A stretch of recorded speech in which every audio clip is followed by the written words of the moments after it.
All right, welcome to Steeler Country. I am Tony Serino. Today we are recapping the offense. We're doing an offensive breakdown here for the Steelers' first preseason game. I am back in Orlando, back from training camp. I'm missing the last couple days of camp, the last week. Feeling a little bit sad about that. I heard Kenny got a chance to run with the ones during the 2-minute drill today. I guess that drive ended at the 10-yard line. He missed his last couple throws, didn't end up scoring a touchdown. But running with the ones, how about that? Now, okay, Kenny's running with the ones, and the reason for that is likely this is how Tomlin does it when it comes to the build up to a preseason game. The 2-minute drill is generally done by who's going to end the first half, who's going to end the second half. That's who take first team and second team reps.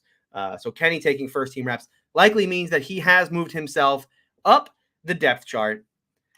Why? Why did he move himself up the depth chart? Well, let's start at the quarterback position. We got to start with Kenny Pickett. What a moment that stadium. And I will warn you all right now that it is hard for me to divorce myself from the fact that, I was in that stadium. I felt the energy of that crowd, and that moment was absolutely insane. All of it. I mean, I think, before we get into Kenny's performance and all of that, the game itself almost played out from being in the crowd like a rock concert, meaning that, Mitch Trubisky came out and he was an opener. He was an opening act. And then Mason came out and we're like, oh, there's a second opening act. We don't get the headliners on here yet. And then the second half started and Kenny came out there and oh my goodness, the headliner is here. Here we go. Crowd going nuts. What a moment for Kenny Pickett. Now, look, I understand. We'll start with let's start with the naysayers, and we'll kind of start there because while Kenny did have a great day, 13 of 15, 96 yards, 2 touchdowns, really not a bad thing you can say about his actual performance. And so you'll hear a lot of it was against third stringers, and all he did was kind of dink and dunk. Get a 5-yard average depth of target. It was a lot of one read stuff. It was a lot of easy stuff, is what people will say. Obviously you can't disagree with any of it, right? The short throws are real. I mean, all Kenny Pickett did was kind of dink and dunk, if you will. And yeah, a lot of it was quick and a lot of it was one read. And yes, it was against the Seahawks third stringers. But all that is true. But what I thought was good about it is that Kenny Pickett didn't look like the kind of player that should have been on the field at that point. Right? If the assumption is that Kenny Pickett is eventually going to be the next great Steeler quarterback, well, it looked like what I saw on Saturday was the kind of quarterback who doesn't necessarily need to be on the field and playing against these third and fourth stringers with a very simplistic game plan, right? He's kind of beyond that. That's where he is in his development right now. Kenny Pickett, did everything. He would not have had an incomplete pass in that game had it not been for the fact that 21 Christian Blake had been signed 2 days earlier. 2 days earlier, missed. They missed it on the back shoulder throw, which I think might have, quite honestly, I thought that was Kenny Pickett's best throw of the night. Was the one he was incomplete. I thought it was a nice back shoulder throw, and obviously Blake just didn't see it. Those two hadn't worked. And again, Blake was signed on the 11th. This game was on the 13th. They've been together for 2 days. So I thought, given the plan, given what Mike Tomlin expected out of Kenny Pickett, I thought this was everything you could have wanted. He was quick, decisive with the football, knew where he wanted to go on a throw-to-throw basis, did a very good job of kind of diagnosing the defense and understanding, okay, here's where I'm going with the ball and getting the ball out quick. It is one thing when I hear the naysayers talk about, when I hear and I know there's a whole contingent of, Kenny Pickett's going to be a bust and, Kenny Pickett sucks and all that. And I get it. Everybody's got to confirm their priors. And look, by the way, I'll throw myself in that ring a little bit. I didn't love the pick, not because I thought Kenny was going to be a bust, right? My problem with Kenny was more about his ceiling. But I can't sit here and deny what Kenny Pickett did on Saturday. So when we talk about Kenny Pickett and how quickly he was able to get rid of the ball, and how quickly he was able to kind of read, diagnose, and just and bang, making every throw, including the game winner at the end of the game, I do find it very strange that people are saying this, well, this isn't what I needed to see out of Kenny. Right? These aren't the questions I had about Kenny Pickett. Okay. Kenny Pickett had the second longest time to throw in all of college football a year ago. All of college football. Kenny Pickett had the second longest time to throw. So yes, it was a question as to whether or not Kenny Pickett could play in a more structured environment where he needs to get rid of the ball quickly. Because, Kenny Wildman last year at Pitt would have got killed behind that offensive line that the Steelers were putting out there with that third string. But that's not what Tomlin and Canada designed for him. They designed for things to be a little quicker, a little easier for him. And I thought he passed that test with flying colors. And by the way, the things that did translate from college, I think number one, the best attribute I thought Kenny Pickett had back in college was his accuracy. And I thought you saw that on display on nearly every throw. I know he said during an interview today, he said, I'd love to have some of those throws back from a ball placement standpoint. I'm trying to go back and watch the film and figure out which ones those were. I mean, I think, look, just go to the game winner. If that ball is not thrown to Tyler Vaughn's, right on, if that ball's not put right on him, Vaughn's can't turn upfield. If he's got to reach above his head, if he's got to reach behind or reach in front, he's not going to be able to just turn right upfield and score the touchdown. But that ball's put right on him, bam, and then Vaughn's can turn upfield for the touchdown. I think you saw the accuracy as far as the mobility came as well. I mean, a lot of moving Kenny around, but he's very accurate on the run. The throw to Jaylen Warren, ready to put it over two guys and still give it in reach of Jaylen Warren. I mean, I don't know how you don't come away from that game, at least on some level, saying like, all right, well, that was impressive from Kenny, even for what it was. Yes, even for a game that was in the second half of a preseason game against third and probably fourth stringers for Seattle. And in a game plan that was a little more simplistic, and now they're not asking Kenny to throw, cover two hole shots, and we're going to find the tight end down the seam in between the linebacker and the safety, and we're going to fit balls into tight windows and that kind of thing. 7-step drop and all that. That's not what they asked him to do, right? I don't know why we're grading him, right? It's like he took an algebra test and we're grading him as if he, how good is he at calculus, right? It's like, okay, why? Tomlin asked him to do one thing, and a lot of people want to grade him on something else. Very, very strange. Look, it's only step one. I agree with that. But man, like I said, I can't divorce myself from the fact that I was at that stadium and I kind of felt the energy of that crowd. And it was so, I really discounted in the whole run up to this how beloved Kenny Pickett is by the city of Pittsburgh. Because like I said, it was this kind of rock concert vibe of like we're all waiting for the headliner, and that headliner is Kenny Pickett. But at the same time, I couldn't help but put myself in Kenny's shoes. Here I am, rookie quarterback. I'm coming into the league. Oh, I'm this hometown hero who gets drafted to take over for a Hall of Fame quarterback in the winningest franchise in the National Football League. And I'm about to take the field for the first time in my career ever. And the whole crowd's going nuts chanting Kenny. I mean, the anticipation in the crowd all night. How much pressure was on Kenny in that moment? And you'll never know, because Kenny was Kenny just came out there and just delivered bang bang bang. I mean, the whole he's a gamer and stuff that gets thrown around me like one preseason game, second half, but like it was again. I being in that crowd, I think the moment did not get to him, and I thought that was impressive, especially considering, as I said before, those first 3 days of training camp were really, really bad. I mean, I can't stress how bad those first 3 days were, and I did worry that he might revert to that again as we put himself in another kind of high intensity, high pressure situation. Like those first 3 days of training camp, if you chalk those up to the nerves got the better of him, would that happen again in this moment? It did not. What a day! What a day! What a day! What a moment! That throw, the deep out for a touchdown, incredible, absolutely incredible. All right, what else do I got written down here for Kenny? I think we pretty much nailed it on Kenny. By the way, if anybody has any questions or anything, go ahead and ask them in chat. I'll do a Q&A here at the end of the show. Today, we're focusing on the offensive side of the ball. Hopefully tomorrow or Thursday, we'll do another one of these, and we'll focus on the defensive side of the ball. All right, next thing we'll talk about a quarterback is, of course, we'll go back to the top of the order here with Mitch Trubisky, who is QB1 right now. I thought Mitch looked good. I thought the great thing about this game was that it did feel so much like a training camp practice, meaning that all the things that I saw on the field at camp kind of translated themselves onto the field. And, it made a lot of sense for a lot of players. And then even when it didn't, right? Like Mitch I thought played far better in this game than he did at camp, but the reasons why made sense to me. As I said before, part of the problem of analyzing Mitch Trubisky was that he's going up against the first team defense, and this first team defense is playing really good football, had been playing really good football all throughout camp. So when I tried to analyze Mitch, like, okay, yeah, he didn't hit anybody open on that play, but I don't know if there was anyone open on that play. So I felt like going into this game, it might be a situation, guy in the batter's box who's been sitting there with the weight on his bat. As soon as he takes it off, okay, we're ready to go. I'm sure for Mitch, the bat felt a lot lighter going up against that Seahawks defense than it did going up against that Steeler defense throughout training camp. He was, I thought Mitch was relatively sharp, although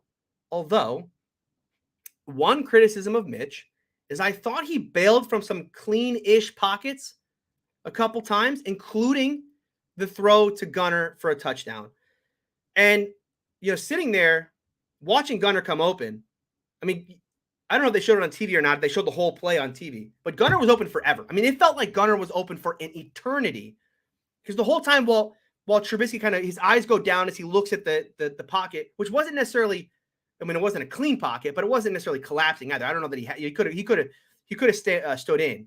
But, he took his eyes down, didn't see Gunner, and it took for him to kind of bail out for a second and then pick his eyes back up and see Gunner. Again, I understand it's a touchdown throw, and like the results-oriented way of looking at this is to say, well, it's a touchdown throw, Tony, who cares? But, okay, let's not be result-oriented in this moment because the result of the play doesn't matter. What we care about is the processing, right, of Mitch Trubisky, the process that he's going through. If the mobility is going to be a plus for him, certainly, and I think Canada is going to take full advantage of that. And you saw that as, he kind of escaped the pocket a couple times, did a great job using his legs. But if he's going to be one of these guys whose eyes come down as soon as he starts to bail out and he's not seeing the field, he's going to miss open windows, miss big plays downfield. And we know this offense is going to need that kind of explosion. I still don't think, as great as this offense was, the fact that they threw 32 in a playoff game or whatever it was, I'm not sure we're going to have an explosive offense when we get to the regular season games. And so little things like that, I think are going to matter when we get to the regular season. So I thought Mitch was good. Did have that one complaint when it comes to, bailing out of clean pockets a little bit. And then it takes us to, and also we should point out that he did miss Gunner pretty badly on that third down play where he stepped up in the pocket. I'm assuming he thought Gunner was going to turn it upfield, and that's why they missed each other.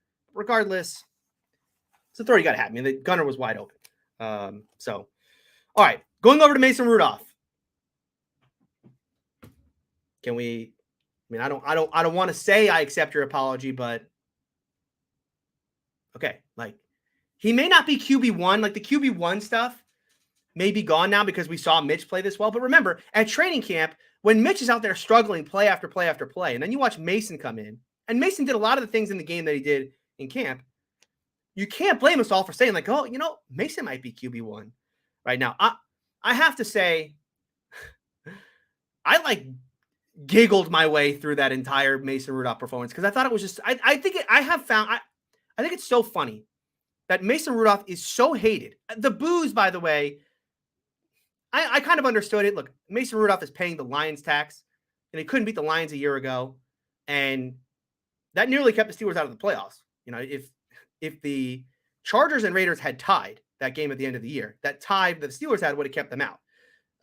So I get why they dislike Mason. I get why fans dislike him. And I get that at that point in the game, we were all excited to see Kenny Pickett. But the boos it was a little excessive. But what I thought was funny is here's a guy who comes in, gets basically booed out of the stadium almost. And then he played pretty well. And then Mason Rudolph played pretty well. I mean, he delivered a dime to George Pickens in the back corner of the end zone. Unbelievable throw there. And I thought that the next drive he had, the kind of bang, bang, bang right down the field. They ended up kicking a field goal from the goal line. Again, I thought you saw everything out of Mason that I saw throughout camp, which is very decisive with the football, kind of knows where he wants to go with the ball before the ball is even snapped. And then when that's not there, he's still good about going through his progressions and making some good throws.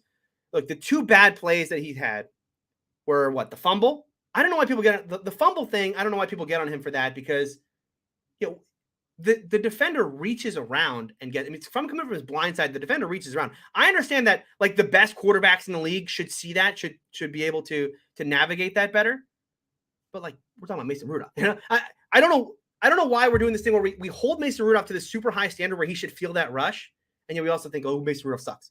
I didn't understand that. But anyway, I didn't really put that play on him. I thought it was more on Dan Moore, which we'll talk about later. And then the turnover worthy play that he had, the one where he threw it late over the middle, that was, okay, he did throw it late over the middle. He did. but Hayward stopped that route. He assumed Hayward was going to keep running. Hayward stops, and it hits the defender right in the chest. If Hayward keeps running through that route, he's going to cut off the safety. It's going to be a bang-bang play. It's going to be Mason putting that ball into a tight window, but we wouldn't be saying today, like, what's Mason doing? It would have just been like, wow, it's a tight window throw from Mason there, or what it should have ended up being. I thought overall, Mason played well enough. I still think at this point, Trubisky's QB1, and quite honestly, I think Kenny did enough to make himself QB2. I think in the eyes of the coaching staff, that seems to be the case, although I know we keep hearing, like, this is the plan, this is the plan. Yeah, the fact that Kenny went 13 of 15 for 96 yards and 2 touchdowns and was excellent given the game plan has nothing to do with the fact that they've now elevated him to QB2 at camp. Sure. Yeah, sure. Okay. At this point, for Mason, it's a situation where can he play himself potentially into another job? I don't know that if Pickett wins out, are they going to keep Mason as QB3? Does Mason want to stay as QB3? And they also have Oladokin on the roster. I mean, people get on the Oladokin thing. Oladokin's going to make a lot more sense if they end up in a situation where they can trade Mason. I know Omar Khan said today it's very unlikely they could see that happening. So it is one thing to remember about Kenny when we talk about this game plan, because people want to see him, throw the ball down the field, fit it into tight windows. Remember, it is important to remember when we talk about Kenny and how the Steelers are treating this situation, they're not prepping Kenny to start against Cincinnati, right? That is not the modus operandi right now of the Pittsburgh Steelers and how they're handling Kenny Pickett. They're preparing him to start week 1 of 2023.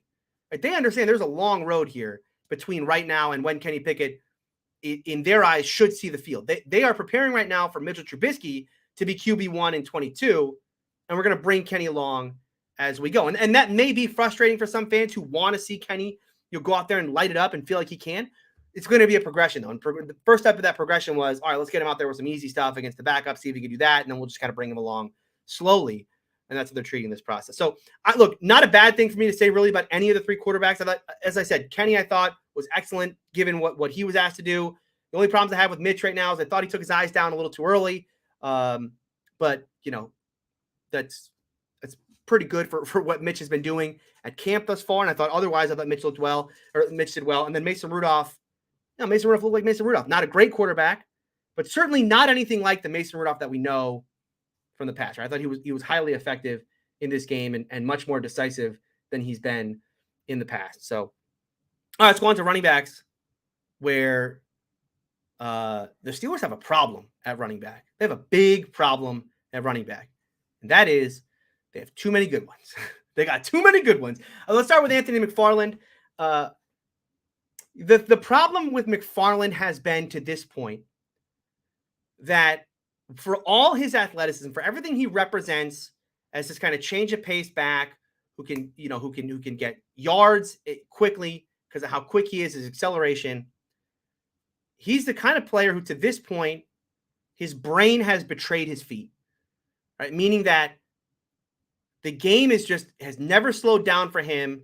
And so he gets the ball, and rather than being decisive and knowing exactly where he wants to go and kind of reading and diagnosing, okay, make a cut and go here.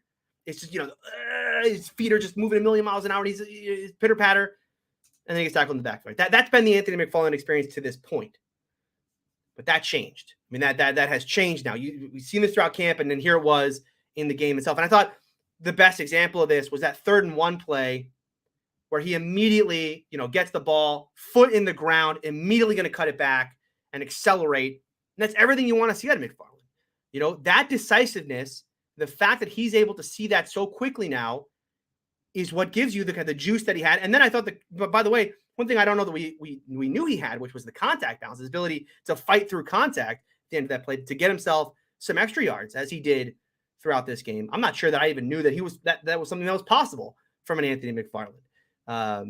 So yeah, he made a strong case out there, as did Jaylen Warren, right? I mean, what did Jaylen Warren really do to say, hey, I shouldn't be RB2?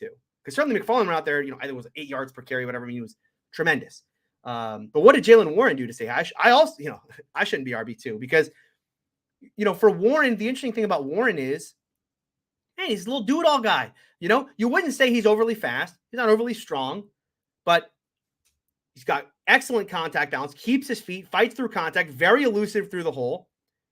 You know, he's great out of the, I mean, the catch out of the backfield in the flat from Kenny and able to turn it right upfield. Nearly scored a touchdown on that one. He's been a good pass blocker thus far. I mean, Jaylen Warren is kind of a do-it-all. The one problem for Jaylen, and it's a bad one, is he fumbled. That's a no-no. That is a no-no for Mike Tomlin. That will get you cut. And so it's tough because McFarland's good, man. You know, but for right now, I have a hard time not saying Jaylen Warren is RB2 for me. And the only loser in this game was Benny Snell, right? Because Benny Snell didn't play, and he watched his competition play lights out football for 60 minutes. And we should throw Master Teague in here too. I don't want to ignore Master Teague. I don't know that Master Teague is really in the running here. We're talking about the Steelers are going to keep probably 3 running backs plus Derek Watt. I don't know that Master Teague fits, although he could certainly get himself onto the practice squad. But he was, you know, he was also very good. And I got on him the other day for like, he lacked the explosion, you know, he needed so long to kind of get revved up before he really had the explosion. But you didn't see that in the game. I mean, I thought he did a very good job of exploding through holes. The third string offensive line did a good job of creating for him. I thought he was good as well. So like I said, the Steelers have a problem here at running back. I think, you know, right now, I know, I'm sure you guys have already written in chat. I haven't looked yet, but I'm sure you guys have already written in chat. Like, it's not a hard decision because the decision is just you keep Najee, you keep McFarland, you keep Warren, and then you cut Benny. Look, the problem with that is that Benny Snell is a very, very good special teamer, almost a core special teamer.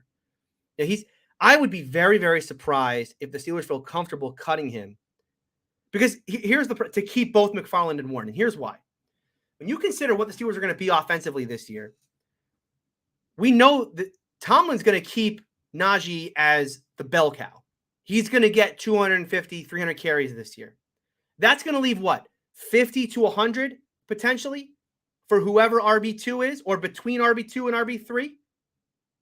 So we're talking about 50 to 100 plays, or more than that because they'll be passing plays as well. But regardless, right?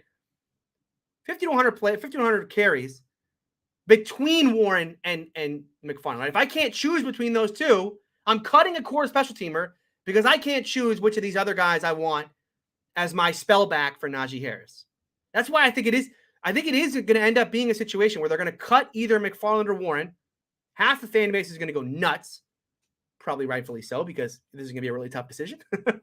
But, you know, I think, given where, let's back up for a second, because 50,000 foot view, yes, it's going to suck when they cut your favorite player, whether it's McFarland or Warren. But where we were when we came into camp, go watch the running back rankings on AFC North Talk. I killed the Steelers on that show because I said, look, who do they got to back up Najee? I'm not a believer in Benny. I still am not. And at the time, I wasn't a believer in McFarland because I hadn't seen this yet. I mean, it's been 2 years. We spent all of last year injured. And I didn't feel comfortable in like just having this kind of blind belief that, oh no, I think McFarland, even though he sat out injured all last year, can kind of put it together and be this RB2.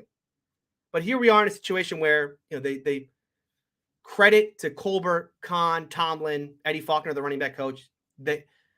You do feel like it's only one preseason game, but like I said, to me, it's not. It's not just one preseason game because this has been something that's been coming along throughout camp. This is something we've seen throughout camp where these guys like McFarland, guys like Warren have been showing out day after day. And really with Warren, I mean, Warren, when was the last time Warren had like a practice or a game or whatever where he didn't just, you know, completely show out? And it's not for Warren, it wasn't a like every once in a while type thing. It was like every time Warren's out, there's like, cow, look at this kid. So they're gonna have a real hard decision. Warren's got to keep control of the football though. He cannot continue to fumble. Let's go to wide receiver. Before we talk wide receiver, let's talk about who was actually out there because no Deontay, no Claypool. Calvin Austin's got this foot injury now. I guess his foot's in a walking boot or something. I don't know. He didn't practice today. I know that. So that's tough. And then Anthony Miller didn't play in this game, out for the year. I thought going into the game that Anthony Miller had the wide receiver 6 position, maybe not locked up completely, but certainly he was the leader in the clubhouse when it came to who was going to be the 6th receiver on this team. So think about the receiving core going in. 4 of those 6 players did not play in this game. Do we have anything bad to say about the wide receivers in this game? No, absolutely not. First of all, I'll start with George Pickens. As I said before, if George Pickens doesn't turn out to be at least a good receiver, I'm never going to training camp again because it doesn't matter. And I think I'm ready to start booking next year's trip. Pickens is very good. He's very, very good. The catch he had in the back of the end zone was spectacular. I don't know that I would put it in like the top 3 most spectacular plays I've seen George Pickens make in the last couple of weeks, quite honestly. But it was still pretty impressive. I mean, the fact that he got the toes tapped. I love his aunt. Chris Carter of Locked On Steelers asked him after the game, did you feel like you got your toes tapped? And he said, oh yeah, easily. I knew exactly. I knew as soon as I looked down, I knew I had him in. That, and then once again, that kind of spatial awareness of knowing where you are on the field and knowing, in those moments, that the kind of natural ability that he has for that, this kid's going to be special. I know, he pushed off.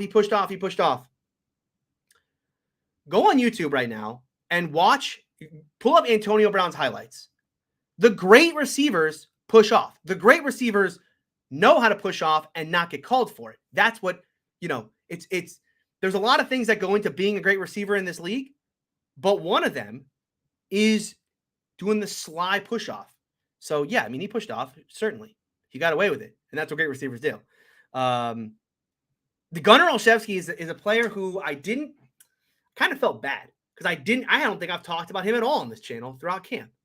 And I felt bad about it because it's not like he had a bad camp. It's not like he was even quiet. He was just kind of, he was kind of an also-ran in that room. He's having a good camp. He's probably going to make the team as a returner. So what's the point of talking about him? And then he goes out there and lights it up in the preseason with 2 nice plays. I mean, first of all, the catch and run he made was very nice. And the kind of stop and start, his ability to kind of stop, turn his body, beat the defender back the other way. And then, the other one, he didn't, what did he do that was special there? Right? There's just a completely broken coverage. He didn't really do anything on that play. But Gunnar's a guy who has played a lot in the slot throughout camp. And I know that right now it seems like it's going to be Deontay on one side, Pickens on the other, and Claypool in the slot. But, given Pickens as a rookie, you could potentially see some sort of rookie wall type thing that the Steelers are worried about.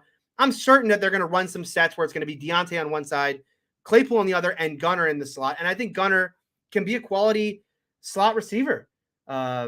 He's had a decent camp. He showed a little bit of that on Sunday. Gives the Steelers another option there. I thought he was a lock to make the roster as a return guy. And by the way, to clear up any misconceptions about, Gunnar didn't take any of the returns, even though he's an all-pro. He didn't, but Boswell didn't kick and Harvin didn't punt. And we know those 2 guys are making this roster for sure. So Boswell didn't kick. He's making the roster in that spot as a kicker. Harvin didn't punt. We know he's making the roster. Olszewski didn't return kicks. See where I'm going with that? I think Gunnar's going to be a return guy. Let's talk about Steven Sims, because Steven Sims had a great punt return and then took an end around for like 40 yards or whatever it was, and showed that the speed and quickness that he has. I do think people are maybe getting a little ahead of themselves now that Anthony Miller is cut. We're just kind of throwing in and saying like, oh, Sims could be my, people are like Sims wide receiver 6. And I tweeted it today. I think wide receiver 6 is between Miles Boykin and Steven Sims. But I don't want to act like, Sims comes out of this game like, oh man, he had such a great game, he's going to be ahead of Boykin now. He had 1 catch, as a wide receiver, he had 1 catch for 2 yards. He didn't do a whole lot as a receiver. Now the end around was great, and you're going to see a ton of that in Canada's offense. And I'm sure that raised Canada's eyebrow. And then the return, I don't know, the return matters. I mean, I'd be shocked if the Steelers don't just end up using Gunnar as their return guy. But certainly that, the kind of open field, the open field speed, open field elusiveness that Sims showed is something.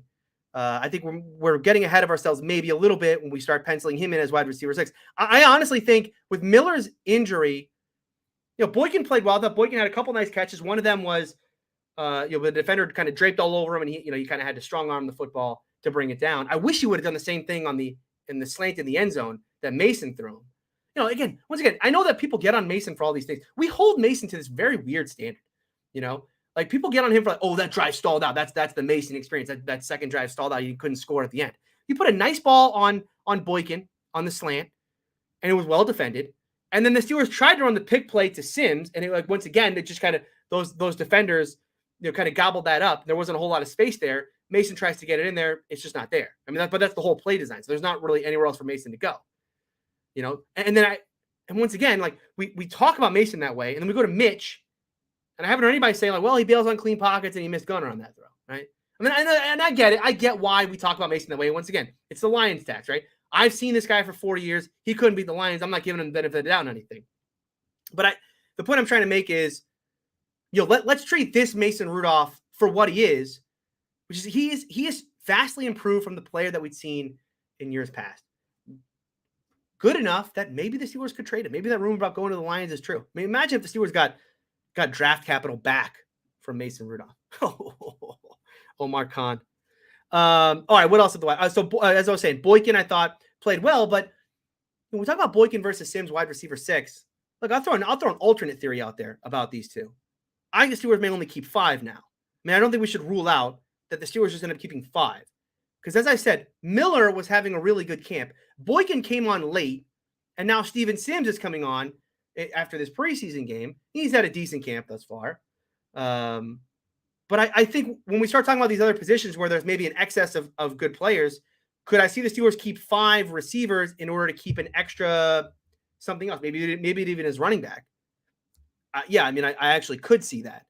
And so that's one thing to consider as we go. I don't want to ignore the back end of this room, the Tyler Vaughns, the Tyler Snead, Cody White, and Christian Blake. I just don't. I'll be honest with you guys. I don't see any realistic option that those guys make the 53. I think at best those guys are competing for a practice squad spot. You have to give it up for Tyler Vaughns for having the fortitude, let's say, to turn that thing upfield when there was very little time on the clock. And the Steelers were, if he catches that ball and goes out of bounds, they probably kick a field goal and win, right? But that's what you have to do. It's the funny part of the back end of these rosters is that for a lot of players, you have to make the dumb play to try and make the team, right? Because you're just trying to make something happen. Even if the smart play is for him to catch that ball and go out of bounds, no one's talking about Tyler Vaughns today if he just catches that ball and goes out of bounds, right? Everyone's talking about like, wow, what a throw from Kenny. But instead, Vaughns turns it upfield, makes the guy miss, scores a touchdown. Hey, how about Tyler Vaughns? Even though kind of stupid, almost cost Steelers the game. So I think he had a bad practice today. I was reading the reports from camp today. Seems like he had a bad practice, 2 or 3 drops in that one. As I said, I think all 3 of those guys are competing more for a practice squad spot than anything else. But I know I got on Blake earlier.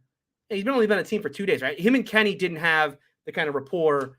Kenny tried to that back shoulder throw to him. They just weren't on the same page. It's fine. Again, been on the team for 2 days. I do love going back to Kenny for a second. I do love that Kenny is feeling comfortable enough now that he told the coaching staff, I want Hayward out there. I want Connor out there for that 2-point play because those two have worked so well now. Connor was running with the 3s to start with, so that was where Kenny was running. And then as Kenny's kind of been splitting reps with the 2s, you've seen Connor come up because of the injuries at the tight end position. So, I thought that was cool that Kenny felt like he could go to the coaching staff and say, hey, put my boy Connor in there. Let's run this thing to him. And let's talk about Connor. Because quite honestly, there's not a ton to talk about at the tight end position other than Connor Hayward. Kevin Rader's a good blocker, but we saw his limitations as a receiver in this game. And then Jay Sternberger, while he's an average receiver, he's just not a good blocker whatsoever. He had a horrific whiff late in this game. Yeah, and so I think this is an open shut case when we talk about tight end. We're good. The Steelers are probably going to keep Freiermuth, Gentry, and Hayward, and Freiermuth and Gentry didn't play in this game whatsoever, and so they left all the reps for Connor. And I thought, he made the most of it. Hopefully, you guys saw what I've seen throughout camp, which is that, he's not really a tight end, but he's not really a wide receiver. He's just like pseudo kind of in between. It's like a tweener type. But he's got good athleticism. He made that nice catch away from his body. But the problem I had with him, and you've seen this throughout camp, too many mental mistakes for Connor still. He had the false start in this game. As I said, if you would have, he just wasn't on the same page with Mason. He should have run through that to make that on the play where Mason threw it late over the middle. Just a few minor things, as far as the mental part of the game that Hayward has to get right. But otherwise, he's such an intriguing player. He's 6'1", like 230 or something. And he's not really built like a traditional tight end. But again, I don't think they're going to use him that way. And I know they used him. I think they used him in line a decent amount in this game, which I thought they would, because once again, we're not talking about the real Matt Canada stuff that we're going to be seeing in the regular season, right? This is kind of the very vanilla, watered down version. And in that way, you're going to use Connor more like a traditional tight end than you are how they're really going to use him, which I think they're going to split him out wide, or they're going to put him in the slot. They're going to stand him up essentially as we go. So I thought Connor did well enough. I think he needs to clean up that mental stuff. But the coaching staff likes him a lot. You're going to see a fair bit of Connor Hayward throughout the season, I would imagine. Then I'll finish up here with the offensive line, which was, it was like it was a 50-50 thing, right? The running game. How about the running game? Huh? I'm not saying that the Steelers are going to have a better running game than the Browns this year. I think the Steelers might have a better running game than anyone this year. The run blocking was good. The run blocking was very good. Obviously, part of McFarland being so decisive is that there were some real lanes to run through. Part of Warren being able to be so elusive is that he wasn't getting hit 2 or 3 yards in the backfield like we saw Najee, for the majority of last season. And I think it's a growth and development in a lot of things, right? Number one, I think Dan Moore is a much better run blocker in this game than he had shown in the previous season. I even thought Kendrick Green, while Kendrick Green had a bad game overall, I thought he was far better as a run blocker than he was as a pass blocker. I thought Mason Cole was just good. I mean, Mason Cole just had a good game straight up. Daniels was up and down. Daniels we'll talk about because people get on Kendrick Green about this game, and they should, because Kendrick Green was bad. But Daniels on the other side was also not good. And then Chooks on the right side, I think was pretty good, pretty solid in this game overall. And Chooks has been maybe the one guy on this line who you have the most question marks about, because he's played for so long. He's like on his second contract now, and it's like, what exactly do you see in him? With Dan Moore, we can see growth and development over time because he's a young player. Kendrick Green, same thing. Kevin Dotson, same thing. Chooks Okorafor is in year what? 5, 6? Kind of know who he is, but I did think he had I think he had a decent game. As far as the pass blocking goes, let's go back to Dan Moore for a second. I mean, there's no doubt about it, he struggled. And that when I talk about so much of camp translated to this game, that didn't, and that was surprising. Now, Boye Mafe might just end up being a quality rookie. He certainly bodied Dan Moore on more than one occasion out there. I guess the big concern for me is I thought Dan Moore had gotten so much better from a speed rushing perspective, right? From protecting from a speed rush, and yet Mafe kind of ate his lunch in that way a couple times. I thought that was disappointing. So not a great first outing from Dan Moore. But it didn't, like I said, it didn't match camp. So I want to continue watching here. He's likely going to have to go up against what Trayvon Walker will be next week against Jacksonville, another rookie, number 1 overall pick. So we'll see how Dan does in that one. I don't want to just say, well, throw away everything you've seen at camp, because maybe that was just the matchups, and maybe it was. But let's let this preseason play out. From Kendrick Green, I don't know. I mean, it's the same old. I feel like I repeat myself every time I talk about Kendrick, but they moved the Kendrick Green experience at center over to guard, and you just get the same thing, right? I mean, he gets bullied on a play-to-play basis. I've always said I thought it was just like core functional strength for him. I had someone tell me, no, it's more technique stuff. At this point with him, I'm more to the point where I kind of don't care, right? The problem for Kendrick Green is that he's driven into the backfield on with a regular occurrence, and that's got to stop. And if for nothing else, he needs to be pushing Kevin Dotson for this role. Dotson, I think, is back at practice now. Dotson's going to win this job by default, which is not a good situation for them to be in at left guard. This is the one big glaring hole in the team, which is which of these two guys can step up and play. The answer to that question might be neither.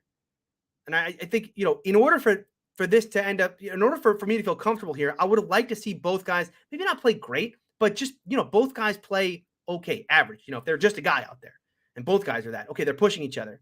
that's a good thing. But if Dotson just ends up winning this battle by default because Green can't play, not a great situation. As I said, Mason Cole, I thought Mason Cole was good. You know, it was funny. He was the one signing this offseason where it was like, oh, really? They're going to go with Mason, like, of all the available players, Mason Cole is going to be their center. But I thought he played well, and he's had a good camp. James Daniels on the right side. Ooh, boy. Okay, everyone's going to get on about the one play where he, you know, it's basically just the guy walked right by him because it looked like a miscommunication. It looked like he thought that the protection was one thing and it was another, right? Or he thought his responsibility was one thing and it was another. Now that is concerning because this is year 5 for James Daniels. He was an ascending player in Chicago.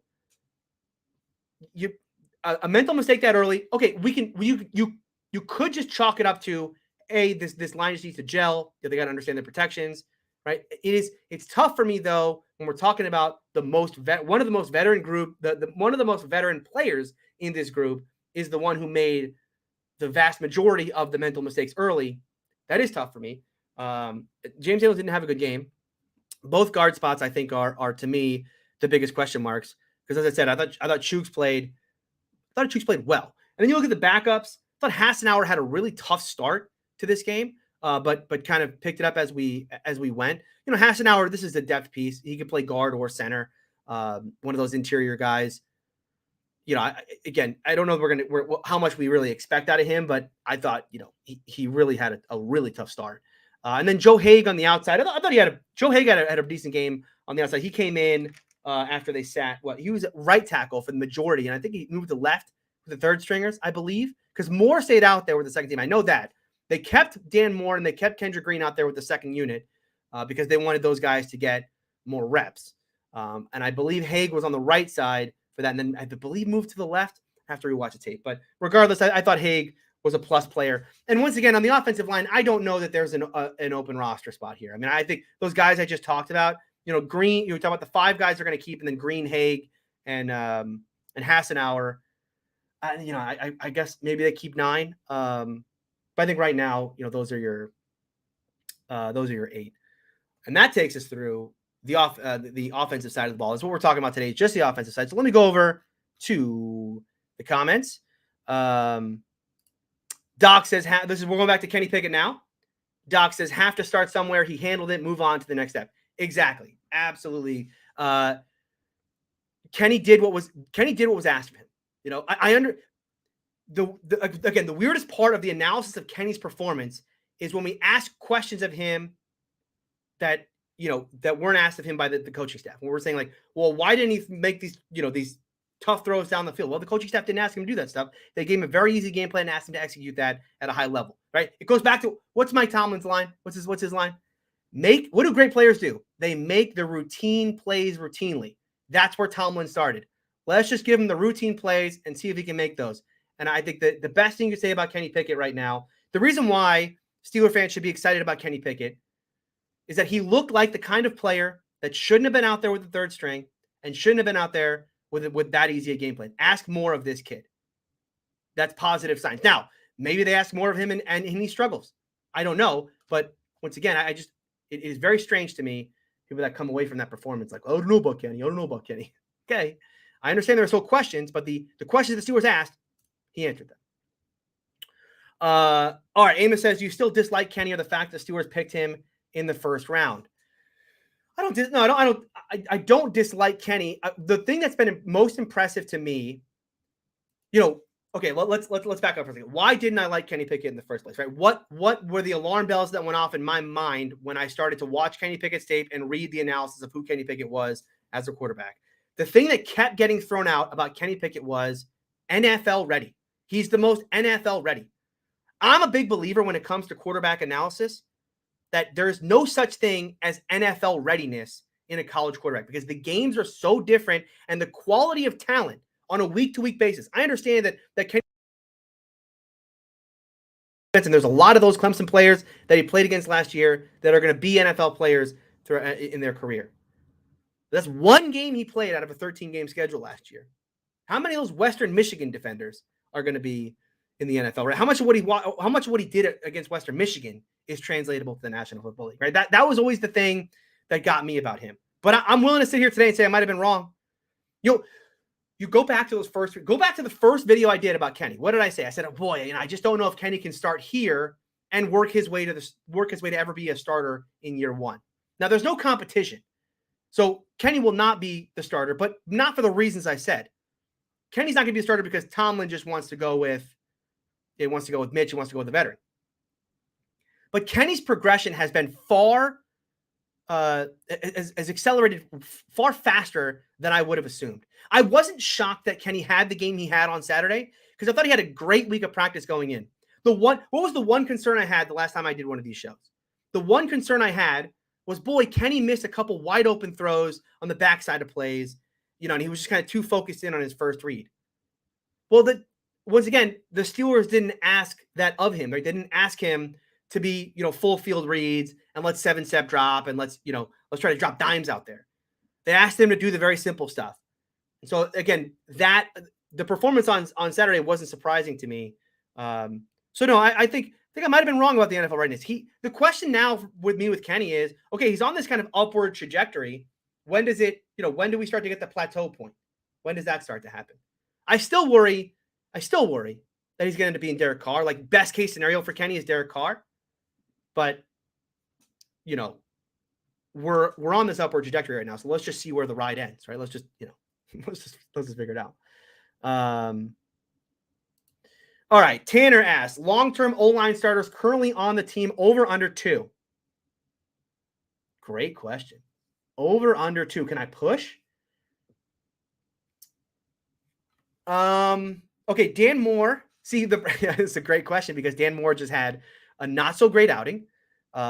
Kendrick Green's not that guy. Dotson didn't play. Mason Cole looked good, but I don't know that Mason Cole comes in with the kind of pedigree where you would say, oh yeah, he's a long-term guy. James Daniels would have been one of those players. He had a bad game. And then Chooks, who I've had a ton of questions about for so long, was solid. It's like the two guys, the two guys who are under contract for a little bit, Mason Cole and Chooks Okorafor, who I had probably the most questions about, but the two non-young guys who I had the most questions about are the two that played well. So I'll take the under. I know it's sad, but yeah, I'll take the under right now. Meat Whip says blaming Mason for the fumble is ridiculous. I know that. Look, and once again, this goes to the idea of Mason is paying the Lions tax. There's this kind of we get a little irrational when we talk about Mason, which is what leads us to thoughts like this, like, oh, Mason's to blame for the fumble. He should have felt the pressure. If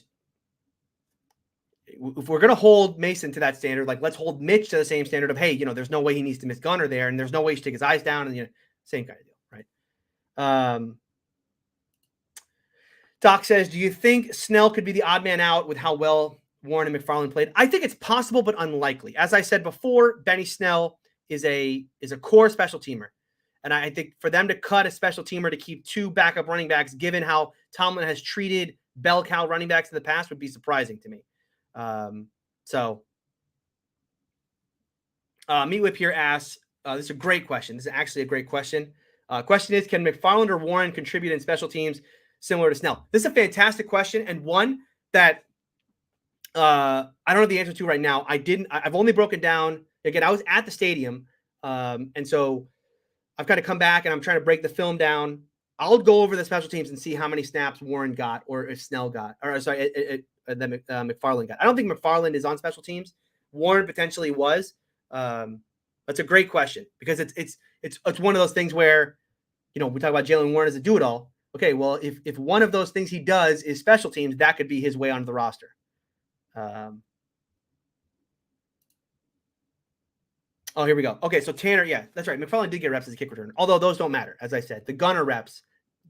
Gunner's going to be your kick returner in all likelihood. But he says Warren made a special teams tackle. Huge. And McFarland got reps as a kick returner. So there you go. Joel says, isn't Teague banged up now? I think he is. I think he got carted off at practice today, which is tough. But I think Najee's back. Benny practiced again. The Steelers just cut the roster down to 95. So I don't know if they sign another running back to replace him. I guess they will. But once again, I thought he was more of a maybe he gets practice squad type than actually in the race. Thoughts on Justin Lane? Last I saw, Carlin's Platel was ahead of him. Not good. I haven't done the defensive breakdown. I believe was he responsible? I mean, look, the defense did not play well for the majority of that game once we got out of like drive 1 or 2, right? Was he responsible for the deep pass on the left sideline that Pierre came in and made the tackle afterwards? I missed who was responsible for that play. I need to go back and rewatch the tape. I'm going to do a defensive breakdown either today or tomorrow. Was Lane the one responsible for that? Was that him on that left? Someone allowed a pass on the left sideline. That corner was responsible, and freaking Pierre had to come in from the other sideline and make the tackle. So, Amos says, I was more impressed by the throw from Mitch than the catch by Pickett to the end zone. Whew. Amos, I like how rational you are when you talk about Mason, because it's by the way, Mason threw it, not Mitch. So yeah, I enjoy this. I enjoy it. We can talk rationally about Mason Rudolph. It was a great throw. I mean, it was just like I said, I was giggling the whole thing because I just thought it was so funny that here I am surrounded by all these fans who hate Mason Rudolph, and here he is looking like a completely different player, and they can't boo. In fact, they're cheering him as he drives the Steelers down the football field. Brian says, someone told me Gunner O always seems like to be open, like defenders forgot to cover him. Pretty much. Yeah, I mean, he's had a decent camp, you know. Again, I don't know that he's ever really stuck out as like with a wow player, but like you said, you know, it's like the whole 7-Eleven thing, right? You have these slot receivers in the league who just always feel like they're open, just an easy out for a quarterback. And boy, what a big get that would be for an offense that's about to start Mitchell Trubisky. You know, I don't think anyone's under the illusion that, oh wow, Mitch played so well, this offense played so well, this offense is going to hang 30 on everybody, right? I think we know this was just one preseason game. Yes, they look good. And hey, it was fun to watch the Steelers run for like 6 yards of carry and be able to throw the ball all over the field. But when we get into the regular season, obviously, once the game plans start getting put in, defenses are going to shut some things down. And it's going to be key for I think it's going to be key for Trubisky to build a good rapport with Freiermuth, which is why I'm a little concerned that Freiermuth hasn't practiced a ton in camp and didn't play in this one. Hoping he can stay healthy now, and those two can kind of build a rapport, because a tight end is a quarterback like Mitchell Trubisky's best friend. And the same thing with that slot receiver, right? You know, that ability to be an easy target for him to go to, especially in those money downs. And you saw that in this game. That's going to be big for Mitch and his success in 22. Doc asked, did Derek Watt play? He did not. He is hurt right now. I think he's still hurt. So I'm not sure what his status is. Derek Watt's another player who, when we start talking about like why are they going to cut Jaylen Warren, once we start getting into the calculus of like how do we keep Jaylen Warren on the roster? How can I do that? People are going to start bringing up like cut Derek Watt to keep Jaylen Warren. Once again, Derek Watt's a core special teamer, so they'd have to feel comfortable cutting a special teamer to keep someone, you know, to be a backup running back, unless Warren can prove himself to be a quality special teamer in his own right. John says, how many wide receivers will they keep? Well, great question. As I said in the wide receiver segment, I think 6, but I'm not going to rule out 5, because I think that there are some spots on this roster right now where potentially there's going to be, hey, we might need to keep an extra player at safety. I think we're definitely going to start to have that. Going to have that inside linebacker potentially, which that's its own hot take, which we'll get to on the next show. Yeah, I do think that the Steelers could keep an extra inside linebacker, as bad as they were. D-line is another one where I think they might want to keep, and running back.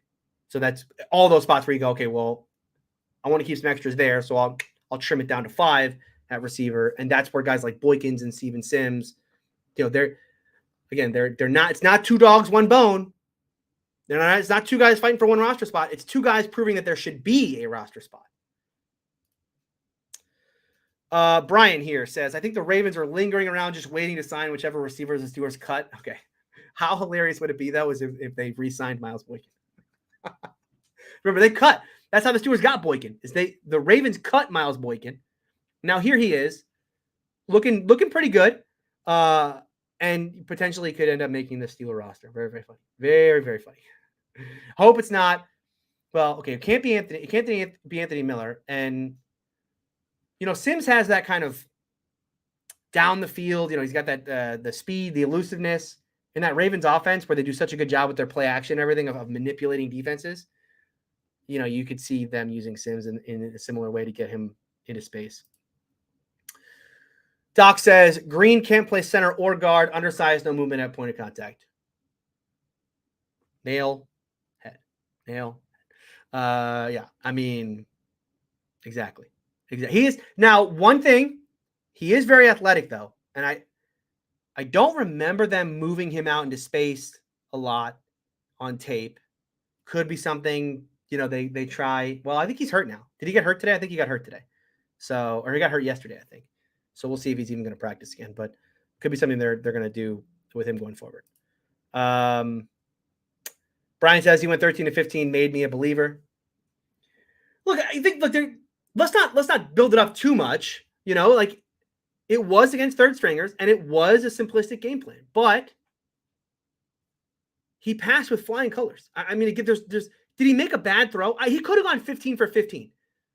If the kid 21, Christian Blake, who, again, I'm not trying to throw Christian Blake under the bus. The point here is that they hadn't played together, so they don't have the kind of rapport to hit that back shoulder play. Credit to Kenny for trying it, because it's a great throw, I thought. And it would have been a great completion down the field. But, okay, and then the other one on the sideline, okay, maybe that one would have been, maybe it's 14-15, right? Because I don't know if that one, you put a different receiver in that one. I don't know if he actually makes the play. But, yeah, man, Kenny was awesome. And the end of that game, when he threw the touchdown, it was like the Steelers won the Super Bowl. And and what's funny about it is I felt that too. Like it was like the crowd went so nuts and I was right alongside them. It was surreal, really surreal. And it sounds so stupid to be saying things like this because it's just a freaking preseason game. It's the second half of a preseason game. Who cares? Man, it was awesome. It was awesome.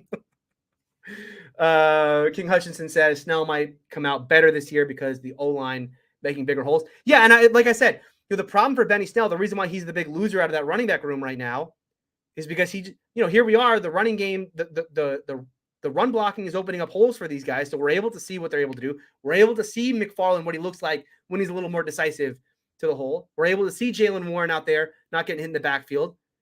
What would Benny Snell look like in that? Again, right now we have to use our imagination because we didn't see it in that same scenario. It's not, and again, to talk about Snell at camp, he didn't have a bad camp. Well, the parts that I saw, he did not have a bad camp. He didn't have a good camp of Warren. McFarland is this kind of like boom or bust. He's got the plays where he still gets okay. The problem for McFarland is, and I'm a broken record on this, he played against the first defense a lot, because Najee was out. And so he kind of got bumped up and was splitting routes with Benny Snell. And as I've said about everything with this offense against the first team defense, the first team defense for everything that I was there was absolutely dominant. I mean, the first team defense destroyed first team offense. So that was part of the problem for both Benny and Anthony McFarland.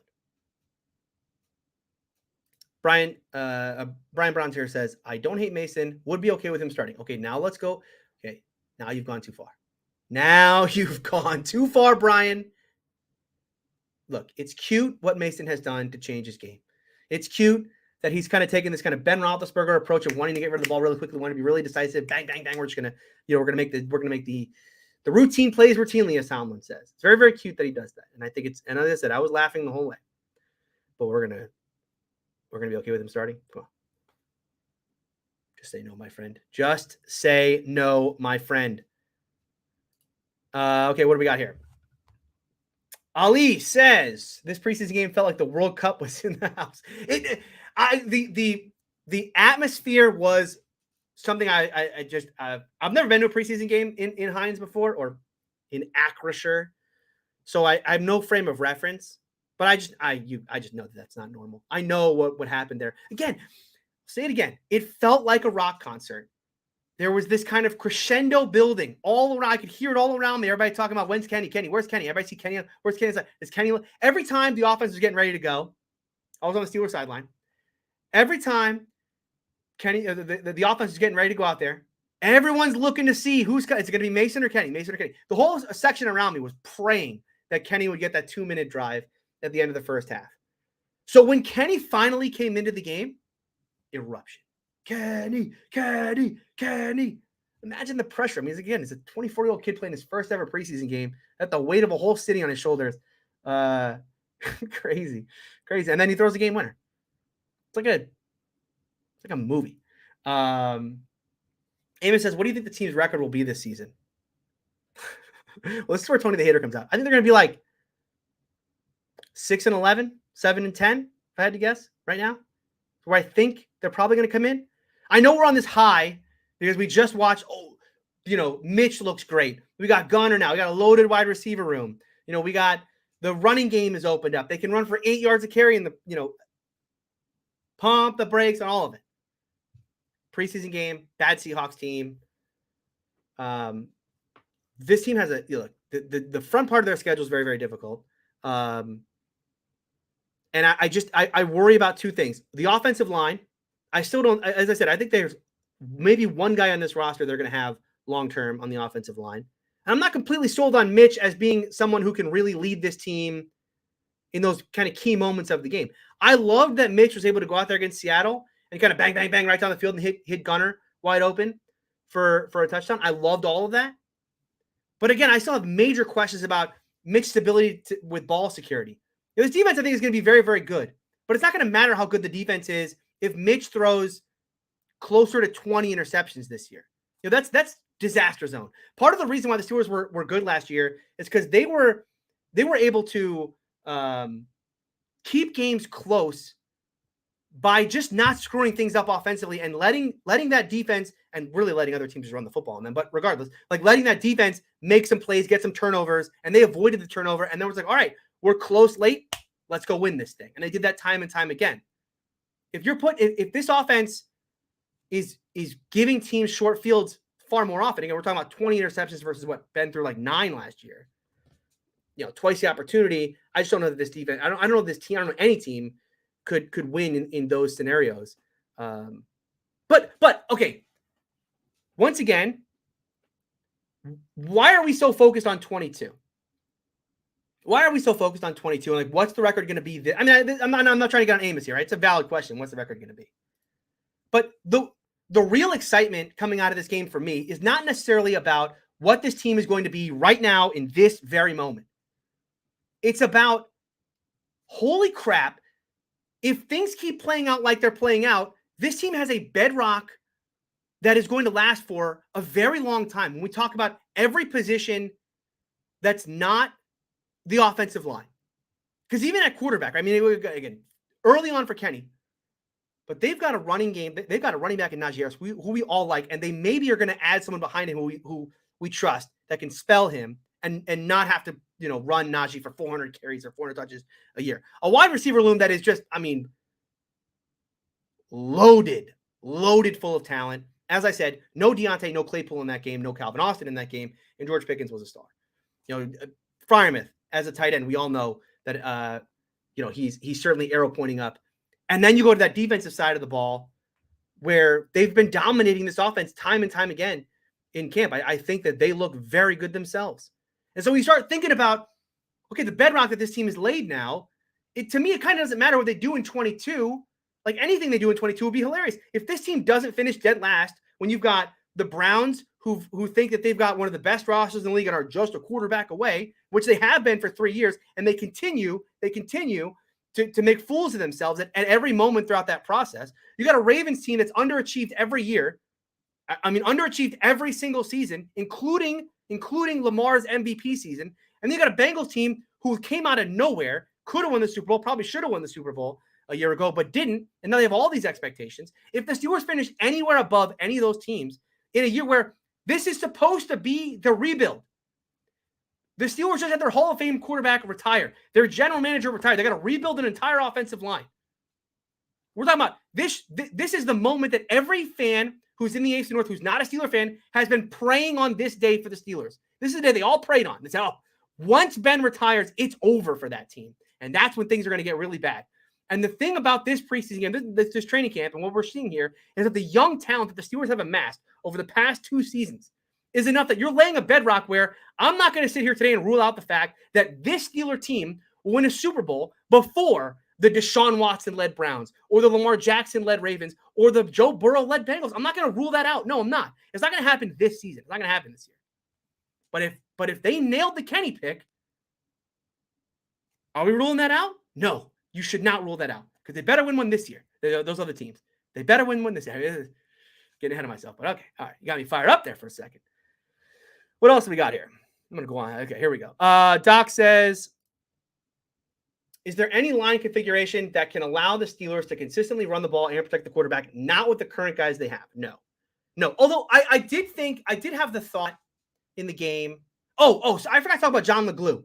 John LeGlue was another guy who was good. And I did have the thought in the game because I thought LeGlue was a plus player in this game, even though he did play third string, I think. Second and third, I think. I did have the thought of why isn't LeGlue in that battle?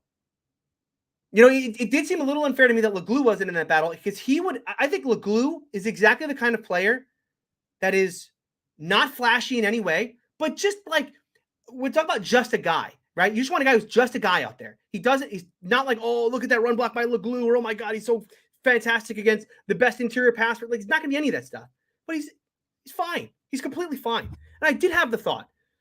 Well, I know that they think Dotson could be a future at left guard. They drafted Kendrick Green, and they have this belief that like they saw something in Green that isn't there yet, and they think they can get that out of him. I did have the thought about LeGlue, and I wonder, as this process goes, if both guys continue to struggle, if LeGlue enters the picture there at left guard. Keep an eye on that. Brian says, I think the run game is key. The Steelers will go as Najee goes. If Kenny Pickett is going to play like that, just go with him. Certainly, this team is going to go as Najee goes. They're going to lean on the running game, certainly, and they're going to lean on the running game, and then a lot of what we saw as far as like the mobility in the pocket, quick, easy throws for Mitch, and then trying to push the ball down the field with guys like Pickens and Freiermuth down the middle. I mean, I think with the point with Mitch in bringing him in is that here's a guy who's going to want to be aggressive down the football field, and I think what they're going to try and do with Tomlin is the thing he always talks about, right? You want a guy who's maybe too aggressive, and you got to back it up. And so I think what they're going to do is kind of give him those spots so you can be aggressive in these moments and try to win football that way. Look, as far as the whole Kenny should start right now, Kenny's QB1 right now. Once again, let's not build up what Kenny did to this he's one of the best quarterbacks I've ever seen. This was a simplistic game plan against a third string defense. He did look like the kind of quarterback who shouldn't have been out there in that moment. He answered that question, but there are more questions he has to answer before we're going to talk about him actually being QB1. And by the way, it looks like he's going to play second team against the Jaguars. So that's a big step for him. The Jaguars aren't a great team, but that's a big step for Kenny to go up against a much better unit. You're no longer people going to say, oh, he's just playing against, the third string team of a Seahawks team that could be one of the worst in the league. Hutchinson said this feels special for Steeler Nation, and Pittsburgh will be lit this year.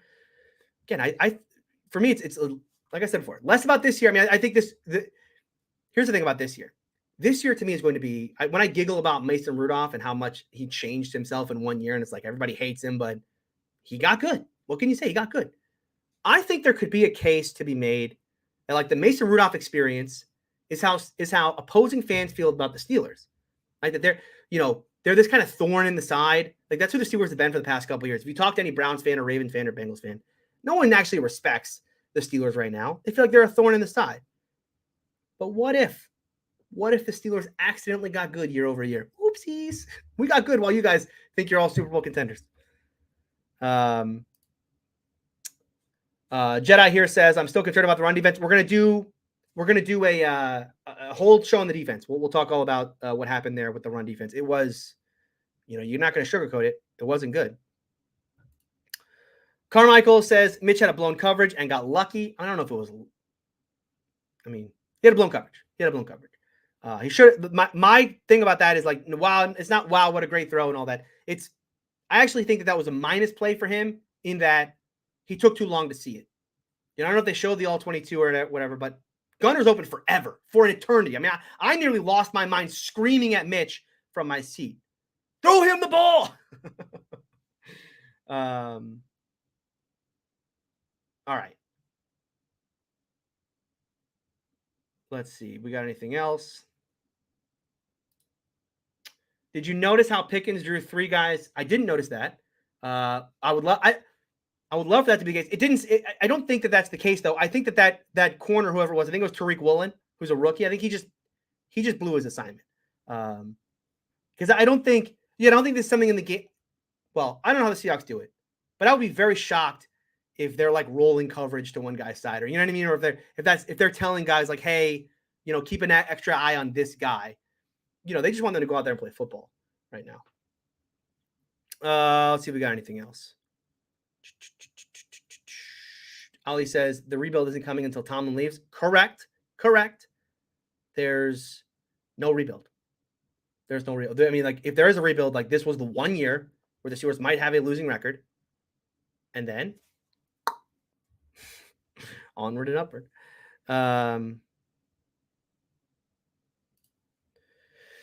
Ali says we're lucky Artie Burns was hurt in Seattle. He would have shut down all three. I heard he's having a good camp. Good for him. Good for Artie. Look, I know he didn't make it in Pittsburgh. He had the tough injury last year with Chicago.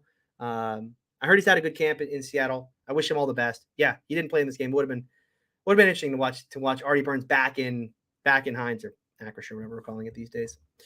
All right, I think this is gonna be the last one, and then I want to get out of here because we're over an hour. I thought it was gonna be like a 30-minute show today, but appreciate all you guys in chat keeping this lively. Doc says, remember what Trubisky did to Glennon when he started over him as a rookie when the Bears brought Glennon in to start. Pickett might do it to him. Look, I'd love it, man. If Pickett does enough, okay, think about it this way. Let's say you're right. Let's say Pickett does enough to convince this team that he should start week 1. Or maybe it's not week 1. Maybe it's like later on in the year. And we're not talking about like Trubisky just throwing like 5 interceptions or whatever and having a disaster game and they just decide to go to Kenny because of that. I'm talking about Kenny wins the job because Tomlin believes he is truly the better quarterback on merit and not on one guy being a disaster. Mike Tomlin has gone throughout this entire process without giving Kenny any chance whatsoever to even try for the spot. I mean, he's gone through this process. Go back to the Jay Glazer quote from a year ago. Right? Jay Glazer talked to Tomlin and Tomlin told him, I want a veteran next year, right? Tomlin doesn't want to start over. Tomlin doesn't want this to be a team that is led by a rookie because he understands the cap that you're putting on that team when it comes to rookie quarterbacks. So if Kenny can fight through all of this, right? And again, having to play with the third string and all the concerns that people have about him just as a player, but then you're going to fight through the idea that like Tomlin's not even giving him a chance and he kind of wins him over even in that case. Boy, Kenny would be if that happens, that's going to win me over with Kenny. That's going to make me start to think like Kenny might be elite. Because if Tomlin sees enough in Kenny early on, even though he doesn't want him to start, and he's like, no, I have to start this kid. Steelers might have found one. So I'm excited. Look, and it's still early.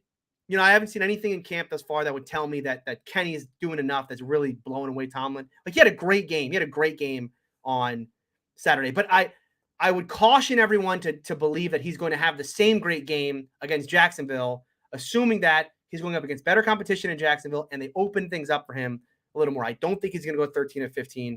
I don't think he's going to throw 2 touchdowns and just, have essentially a perfect game against Jacksonville. Again, Kenny Pickett he's not infallible. Okay. He is capable of making dumb decisions, making bad throws, missing open receivers. This happens in camp. This has happened. I know that's a shock because of what you saw on Saturday, but I promise it's possible. It's likely going to happen. Let's give it time though. Again, this is early days for Kenny. As I said before, the Steelers are not preparing Kenny to start week 1 this year. Mike Tomlin is preparing him to start week 1 of 2023. That's, it seems, his plan thus far.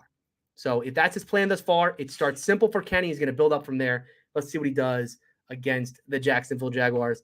Thank you all for watching today. That'll do it for me. Appreciate everybody who joined me. Do me a favor, like the video on your way out. It helps me spread the word about the show, and subscribe to the channel if you're not, because I'll be back either tomorrow or on Thursday for a recap of the defensive performance against the Seahawks right here on Steeler Country.